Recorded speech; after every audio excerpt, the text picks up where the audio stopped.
Wherever you live next to and interact with wildlife. These are conversations with people about their interactions with the natural history of Rangi Hayata in Golden Bay. So I'm talking with Stacy in her home, and you had what could have been a horrible experience, but it turned out to be a lovely one. Yeah.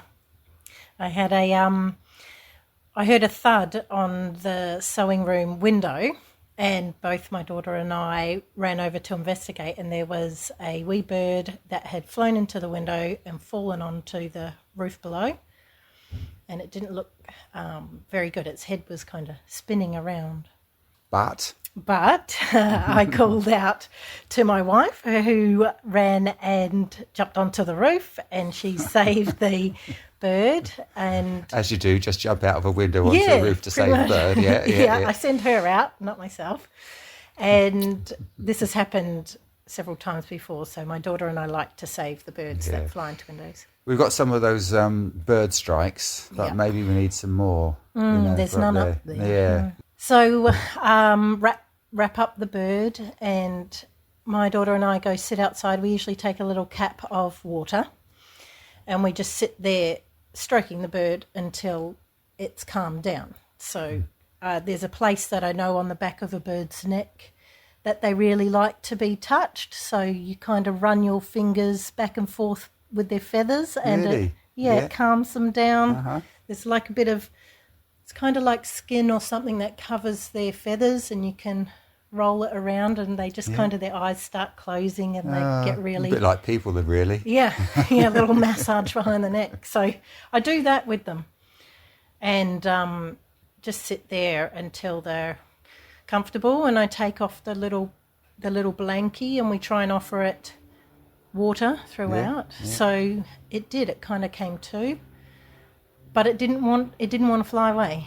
So it would drink a bit of water and stay on my chest, and I think what it eventually did was it climbed up to my shoulder. Wow. And just sat there, and it didn't look like it was in pain or anything. And it flew away? Not at that stage. I thought I'd take it for a walk around the garden just to see what it would do, because it wasn't ready to fly away, and it just sat on my shoulder, and I took it around the garden to the veggie patch, and it just sat there. So I snuggled into it.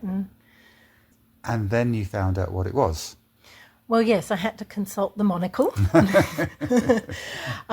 So sending through some pictures to yourself. Yeah. And, found out it was a shining cuckoo.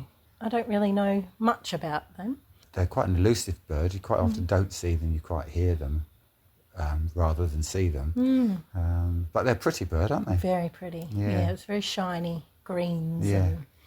And it wasn't until I thought I'd bring it back and sit down with it again, and that's when it flew into the tree just opposite us. And I thought, I'm just going to see what it will let me do if I walk up to it, see if it'll let me pat it again while it's in a tree. I wasn't expecting it to. I thought it would just jump away, and it didn't. And I reached up and I scratched it again on its little head, and it just sat there. And then I said, "Be free," and then it flew away. Oh, what a lovely story. That's nice, yeah. They're one of our migratory birds.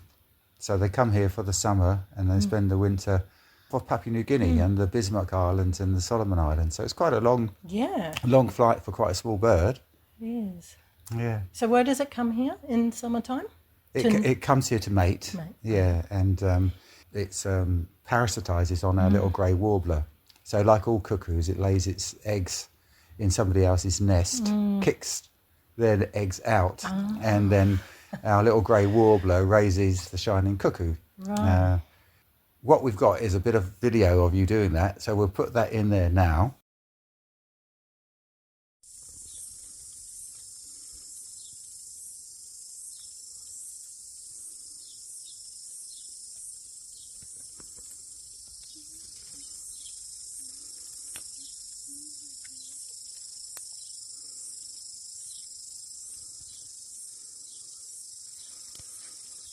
And it's a lovely story. And it's amazing that you've had that sort of relationship with a bird that could easily have just died on the roof. Yeah, could have, if it had stayed there, it wasn't moving, then the cat could have got to it. Yeah. And we'll finish by playing a recording of the grey warbler song. Because if you've got this, the grey warbler song,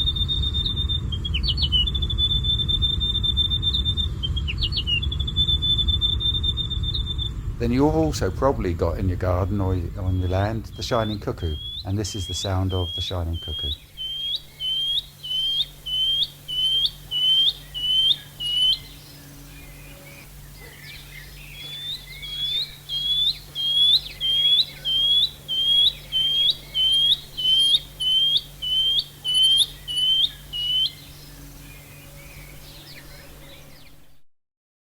Thanks, Stacy.